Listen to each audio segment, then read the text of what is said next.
Hey everyone, Tin Man here. Round 5 of the ETS Invitational. I'm playing my Stonescar Aggro up against the Rock. I was playing TJP Midrange, the most popular deck today by far. This is gotta be a redraw. This hand, can't actually cast many of our cards.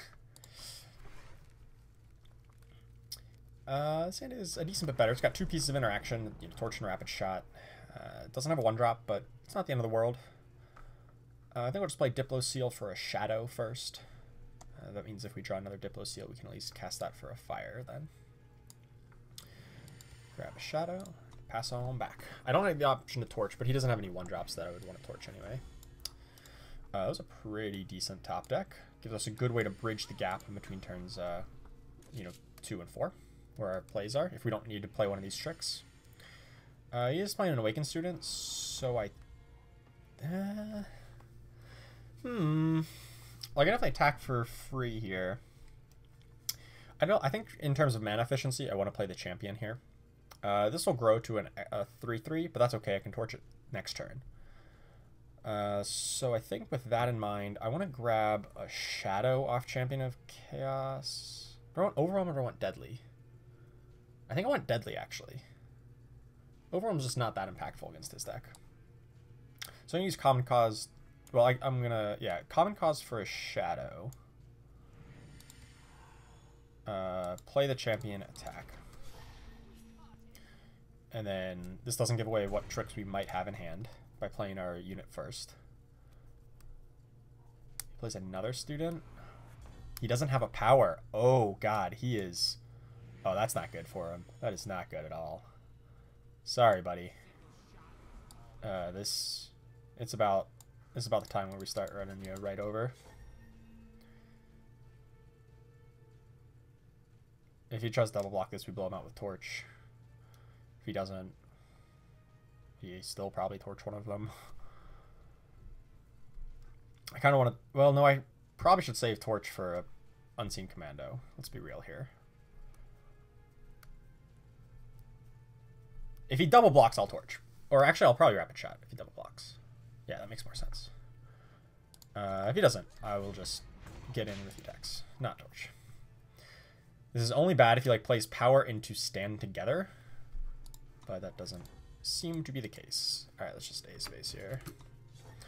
No Clashing Cabal Countess. I want to hold open my interaction rather than play Highwayman and tap myself out. But looks like this will be a case of opponent's power coming back to bite him. Now I think I'm okay to Torch. Because I still want to play Countess, and if I Rapid Shot, I don't get to play Countess. And if he then played like a Finest Hour, I could then Rapid Shot afterwards. But yeah, so TJP deck just loses to its own power some amount of the time. It's much more commonly than a 2-color deck. So let's go to a sideboard here.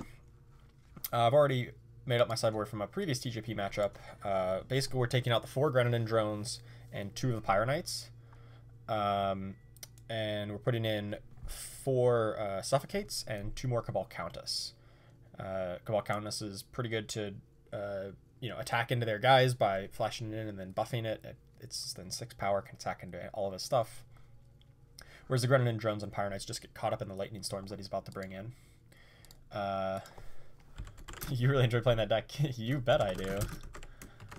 I love playing this deck. This deck's a ton of fun. Okay. So let's let the Rock know we're ready. Ready when you are. In the previous version of TJP, we had sided out 2 of the Recano Outlaws for 2 Annihilates. However, that version that we were playing against before was running 4 Lida, most skilled, rather than Svetyas. And that's that's a card that you can hit with Annihilate, whereas this the Rock here is playing Svetyas and probably bringing in like Combrei healers and stuff, which Annihilate just doesn't hit. So Outlaw is still not great. It doesn't really attack into a lot of his things, but it is a gunslinger. It does hold a weapon, and it gives Warcry, so it's not unplayable. Still will hold, you know, buff effects and can attack in well whenever you have a torch to back it up. And, you know, you can attack into, say, a Knight Chancellor Seraph or Huru Pacifier if you have a torch backup, because then the quick draw plus torch will kill their unit before they deal damage back. But still, this is probably the worst card in the deck right now, is the Rakano Outlaw. Yet it's still better, I think, than the Tripwire Grenadin rather that we have in the sideboard. Opponent's taking his time to sideboard, so let's oh, never mind. I was gonna go into my opponent's sideboarding plans, but I think we'll just hop right into the game. I think they're probably, just real quick, I think they're bringing in the 4 Lightning Storms and 2 Combat Healers, and probably the 1 Permafrost. Probably taking out the Svetyas. Probably Vanquish. Maybe Vanquish, I don't know. In any case, this hand's not very good. It does have 2 pieces of removal, but doesn't have any threat, doesn't have any pressure, so we can do better than that. Let's redraw. This hand has removal, a removals piece that I definitely want to save that for a commando if possible. Looks like we're just gonna like turn 2 Instigator. I guess I'll shadow with Diplo Seal. Well, let's see. Kamikaze is not actually triggered just yet. I guess I can hold off for 1 turn on Diplo Seal in case we draw another Shadow Sigil. Rakano Outlaw. So now I can use, I want to use this to grab fire. Or I need to use Diplo for fire and this for shadow, or vice versa. But I need shadow this turn if I'm going to play this one. He might permafrost it on the back end. I think I'd rather him permafrost the Instigator rather than the Outlaw. No, I think I'd rather him hit the Outlaw. Okay, so I'm going to play Outlaw. So I got to play Kamikaze here. Let's use this for fire. So I want to play this because he has a Finest Hour.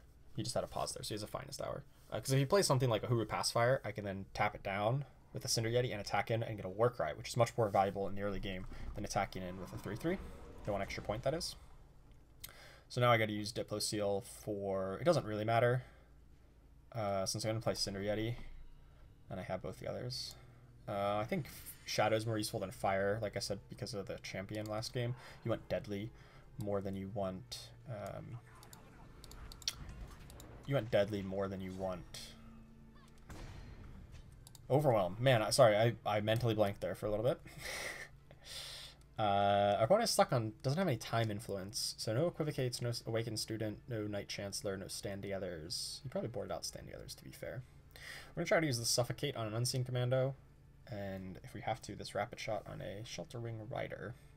But if we do draw like a pistol, then we'll use the Suffocate on the bird that's preventing us from playing our pistol, and then we can play the pistol. In the meantime, though, depends on what our opponent's up to. We have a pretty decent start. A Warcry is built up on our next unit or weapon. Still stuck on time influence. That's good for us. Opponent did have a Finest Hour here, so I do have to be a little bit afraid of...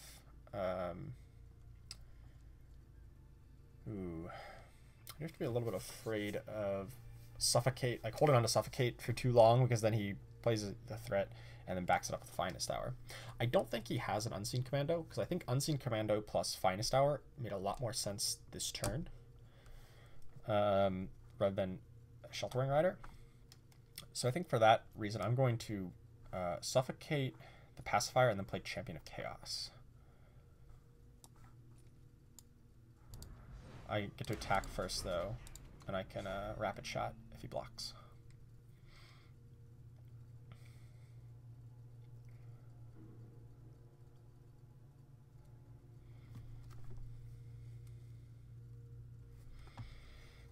Presuming no blocks. Okay. Just to give myself options, I'm going to play the Fire so that I can... If I do draw Fire influence, I can determine which one I want next turn, whether it's Overwhelm or Deadly, as opposed to locking me into having to have Deadly next turn by playing the Shadow Sigil. Okay, Permafrost comes out on that one. Fair enough. Oh. Ooh. That's not good. That's pretty bad. But opponent is still probably stuck on some power here. So I could like rapid shot his bird to remove its attack, or I can just try to race by attacking back, trading 5 for 3. And a commando on top of it. I think I got a rapid shot to prevent myself from just dying to it.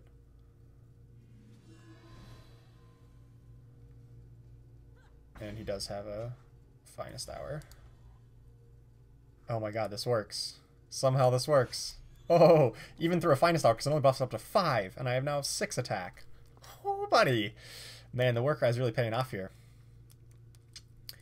He's probably looking at his finest hour like, darn it. That's not how that works.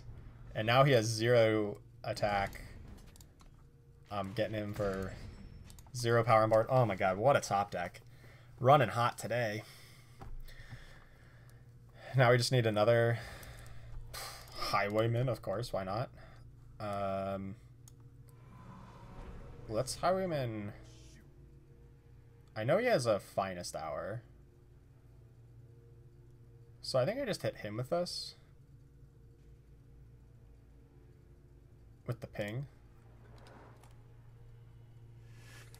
And then just a space here.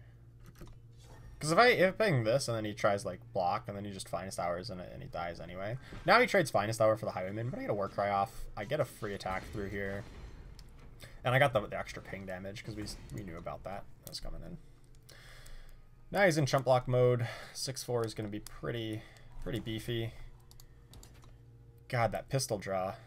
That 3-1 pistol was a big game. And now he's in chump block mode and he's flooded out. Oh man. He finally found his time influence, so maybe now he has a equivocate. Yes, okay. I'll just replay the 2-drop and then flash in the Countess. Ooh, that is absolutely a reason to keep power in hand. You never know when your opponent's going to equivocate into the best possibles for you. And that's game over. All right, we are qualified for day 2 of the Invitational. Feels good, man. GG, Rock. GG.